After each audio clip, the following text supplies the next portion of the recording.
السلام علیکم ورحمۃ اللہ وبرکاتہ نحمدہ ونصلی علی رسولہ الکریم اما بعد۔ امید کرتے ہیں آپ تمام سسٹرز خیر و عافیت سے ہوں گی اور ایمان کی بہترین حالت میں ہوں گی۔ اللہ رب العزت سے دعا ہے آپ کی طرف ہر بڑے بڑا شر خیر میں بدل دے، آمین آمین۔ پیارے سسٹرز، ہم لوگ سورہ نساء کی آیت مبارکہ 176 تک ٹرانسلیشن اور آیت مبارکہ 175 تک تفسیر کر چکے تھے۔ آج انشاءاللہ العزیز سورہ مائدہ کی ابتدا کریں گے اور ٹرانسلیشن ایک آیت مبارکہ کی کریں گے اور تفسیر کا لیسن آیت مبارکہ 176 تک کمپلیٹ کریں گے۔ تو آئیے لیسن سٹارٹ کرتے ہیں۔ ربی اشرح لی صدری ویسر لی امری واحلل عقدۃ من لسانی یفقہوا قولی اللہم بارک لنا فی اوقاتنا اللہم فقہنا فی الدین اللہم انی اسألک الہدی والتقی والعفاف والغنی اللہم الہمنی رشدی واعذنی من شر نفسی اعوذ باللہ من الشیطان الرجیم بسم اللہ الرحمن الرحیم۔ سورۃ المائدہ۔ یا ایہا الذین آمنوا اوفوا بالعقود احلت لکم بہیمۃ الانعام إلا ما يتلى عليكم غير محل الصيد وأنتم حرم إن الله يحكم ما يريد۔ ٹرانسلیشن: یا ایھا الذین آمنوا، اے لوگو جو ایمان لائے ہو، اوفو پورے کرو، بالعقود وعدوں کو، جو بھی عہد و پیمان ہیں ان کو پورا کرو۔ احلت لکم حلال کر دیے کہ تمہارے لیے بہیمۃ الانعام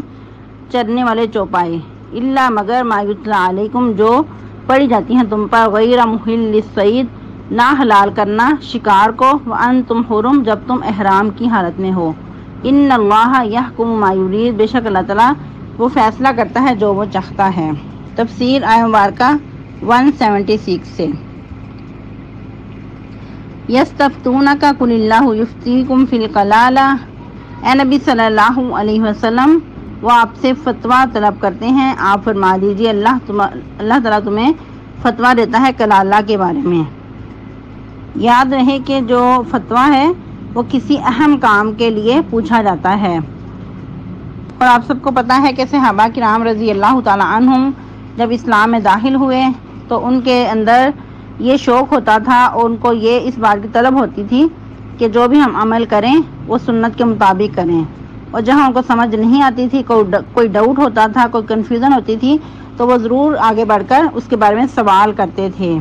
اس کے علاوہ جیسا کہ سورۃ النساء کے سٹارٹ میں تقویٰ کی بات کرنے کے بعد جو اہم احکام و مسائل تھے وراثت کے بارے میں وہ بیان ہوئے، تو اب سورہ مبارکہ کا اینڈ ہے، تو گویا کہ اسی بات کو دوبارہ سے رپیٹ کیا جا رہا ہے، دوبارہ سے یاد دہانی کروائی جا رہی ہے۔ جیسا کہ آپ کو پہلے بھی بتایا گیا کہ یہ سورہ نساء اس وقت نازل ہوئی جب عورتوں کے کوئی حقوق نہیں ہوا کرتے تھے، ان کو وراثت سے محروم کر دیا جاتا، اور اس کے علاوہ جو یتیم بچیاں ہوتی ان کے ساتھ بھی بہت ظلم و جبر ہوا کرتا۔ تو گویا کہ اسی مدعا کی دوبارہ سے یاد دہانی کروائی جا رہی ہے کہ یہ سورہ مبارکہ انہی احکامات پہ مشتمل تھی، اور جو اس آیت مبارکہ میں احکامات ہیں کلالہ کے بارے میں وہ آپ لوگ سورہ نساء کی آیت نمبر 12 میں بھی پڑھ چکے ہیں۔ دوبارہ سے اس کو ساتھ لے کر چلیں گے تو پھر اچھے سے مسائل واضح ہو جائیں گے۔ اس آیت مبارکہ کی شان نزول میں ایک واقعہ بھی ملتا ہے، جیسا کہ سیدنا جابر بن عبداللہ فرماتے ہیں کہ ایک مرتبہ میں بیمار ہوا اور بیماری انتہا کو پہنچی ہوئی تھی اور اس سے مجھ پر غشی طاری ہوئی تھی، تو اس وقت نبی صلی اللہ علیہ وسلم میری عیادت کے لیے تشریف لائے، تو اس وقت آپ صلی اللہ علیہ وسلم نے پانی منگوایا اور وضو کیا، پھر اس وضو کے بچے ہوئے پانی سے مجھ پر چھینٹے مارے، یا فرمایا کہ اس پر چھینٹے مارو۔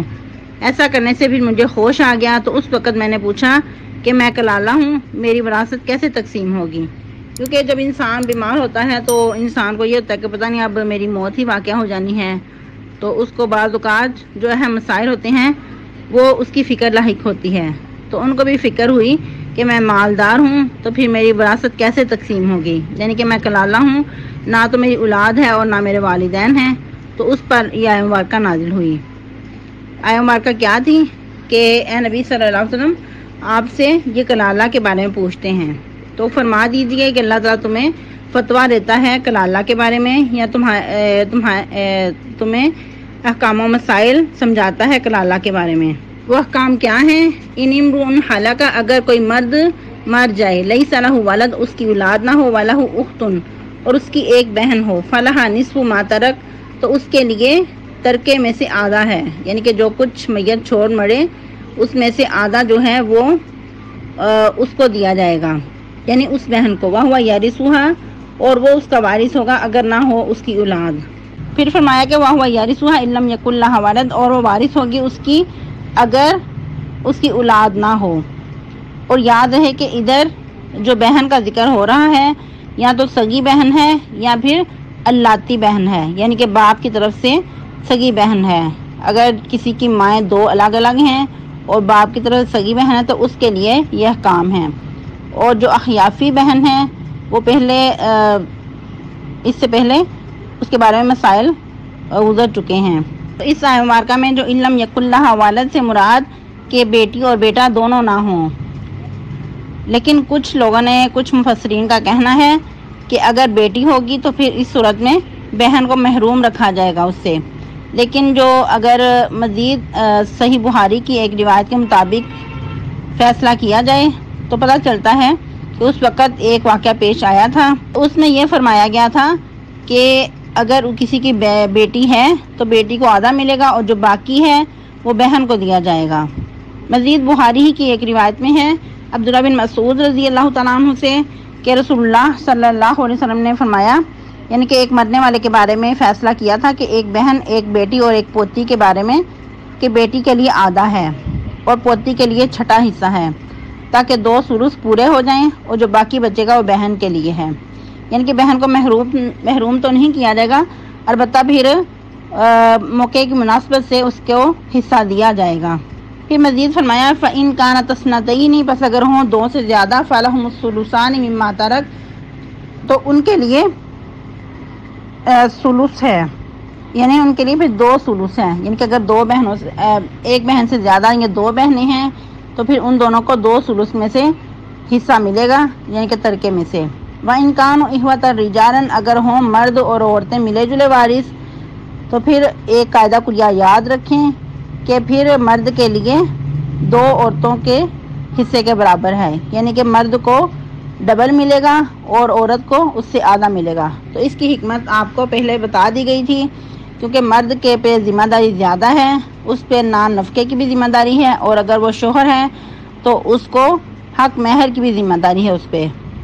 یعنی کہ ہر طرح سے اس کو قوام ہونے کی حیثیت سے ذمہ داری سونپی گئی ہے، جبکہ عورت کو اس کے برعکس ذمہ دار نہیں بنایا گیا،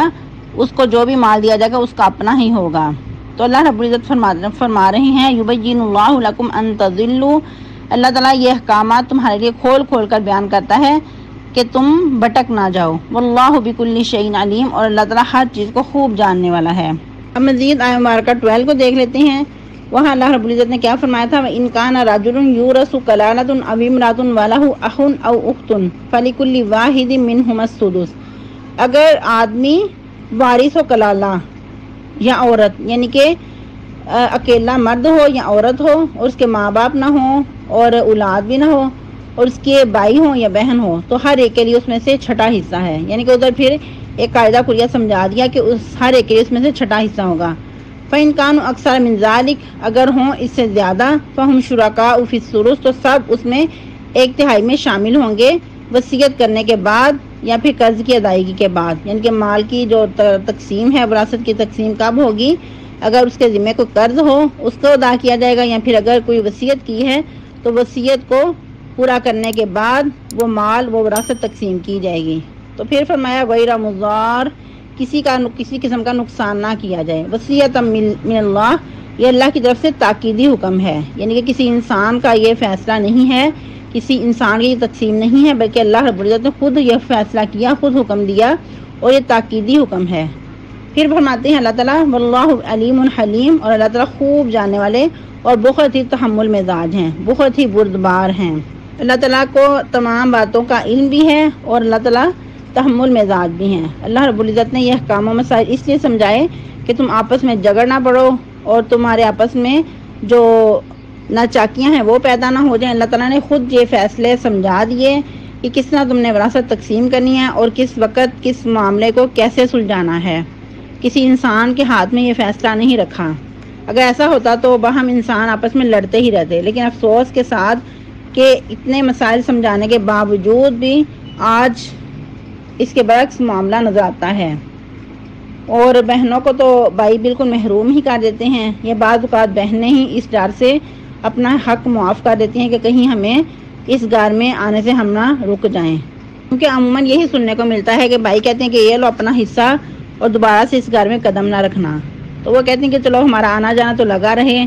ہم اپنے ماں باپ کے گھر کو تو دیکھ سکیں، جڑ و دیوار جہاں ہم نے ساری زندگی گزاری اس کو دیکھنے سے محروم نہ ہو جائیں، چلو اپنا حصہ ہی معاف کروا دیتی ہیں۔ لیکن یاد رہے کہ اگر بہنیں بھی معاف کروا دیتی ہیں تو گویا وہ بھی بہت سارے حق یعنی کہ حقوق والوں کو محروم کر رہی ہیں۔ ظاہری بات ہے اگر بہنوں کو حصہ ملے گا تو اس میں اور بھی بہت سارے وارث ہوں گے، اگر وہ معاف کرواتی ہیں تو پھر ایسے جو وارث ہیں وہ ان حقوق سے محروم رہ جائیں گے۔ اور یاد رہے کہ وراثت سے محروم کرنا، جان بوجھ کر غلط فیصلہ کرنا، یہ بہت ہی بڑی جہالت کی بات ہے اور بہت بڑے وبال کی بات ہے۔ ایسے لوگوں کے بارے میں کیا کہا گیا؟ انما یأکلون فی بطونہم نارا، ایسے لوگ اپنے پیٹوں میں آگ بھر رہے ہیں۔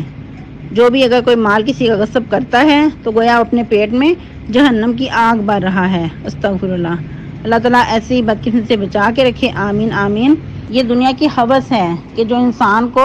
اپنی ہی لپیٹ میں لیے ہی جا رہی ہے، اور انسان اس دنیا کی رنگینیوں میں پھنستا جا رہا ہے جو کہ فانی دنیا ہے، ایک لمحے کا نہیں پتا کہ ادھر آنکھ بند کر لی اور جو مال اسباب ہے وہ سارا پیچھے چھوڑ جانا ہے۔ یہ جو وراثت کے معاملے ہیں بہت حساس ہیں، ان کو بہت سوچ سمجھ کر فیصلہ کرنا چاہیے، اور ایک پائی کے بارے میں بھی غافل نہیں ہونا چاہیے۔ ایسا نہ ہو کہ انسان چھوٹی سی غلطی کے پیچھے بہت بڑا خمیازہ اس کو بھگتنا پڑے اور اللہ کے ہاں بھی بہت بڑا مجرم قرار پائے۔ اللہ رب العزت یہی فرما رہے ہیں، یبین اللہ لکم ان تضلوا، اللہ رب العزت نے یہ فیصلے، یہ معاملات، یہ احکام و مسائل تمہارے سامنے کھول کھول کر رکھ دیے ہیں۔ ان تضلوا، یہ کہ تم بھٹک نہ جاؤ۔ ادھر بھی لام جو ہے لا یعنی کہ محذوف ہے، لا تضلوا، یہ کہ تم بھٹک نہ جاؤ۔ کلام کی خوبصورتی ویسے بعض اوقات کچھ حروف جو ہیں وہ محذوف کر دیے جاتے ہیں، تو ادھر بھی لا گویا کہ محذوف کر دیا گیا ہے کہ تم بھٹک نہ جاؤ، اس لیے اللہ رب العزت نے یہ فیصلے، یہ معاملات کھول کھول کر اچھی طرح واضح کر دیے ہیں۔ واللہ بکل شیء علیم، اللہ تعالیٰ ہر چیز کو خوب جاننے والے ہیں۔ ہر انسان کی جو نیچر ہے، ہر انسان کی جو سوچ ہے، جو انسان اپنے دلوں میں بید چھپائے ہوئے ہیں، اللہ کو تمام معاملات کے بارے میں اچھی طرح علم ہے۔ انسان سے تو اپنے راز چھپا سکتا ہے، لیکن اللہ سے کوئی بھی بات نہیں چھپا سکتا۔ اس لیے انسان کو چاہیے کہ کم سے کم اللہ سے حیا کرتے ہوئے ہر معاملے کو قرآن و حدیث کے مطابق فیصل کرے، تاکہ اللہ کے سامنے شرمندہ نہ ہونا پڑے۔ اسی میں بقا ہے، اسی میں دنیا اور آخرت کی کامیابی ہے۔ الحمدللہ اللہ کے فضل و کرم سے ہماری سورہ النساء کمپلیٹ ہوئی، تو آپ لوگوں نے اچھے سے لیسن یاد کرنا ہے اور سنانا بھی ہے، اور لیسن کے لاسٹ میں آپ لوگوں نے لازمی بتانا ہے کہ آپ لوگوں نے سورہ النساء سے کیا سمجھا، کیا سیکھا، اور بہت جو اچھی بات آپ کو لگی، بہت آپ کے دل کو کلک کی، وہ آپ نے لازمی شیئر کرنی ہے۔ سب نے ہوم ورک لازمی کرنا ہے۔ اللہ رب العزت ہم سب کا حامی و ناصر ہو۔ سبحانک اللہم ربنا و بحمدک، نشہد ان لا الہ الا انت، نستغفرک و نتوب الیک۔ والسلام علیکم ورحمۃ اللہ وبرکاتہ۔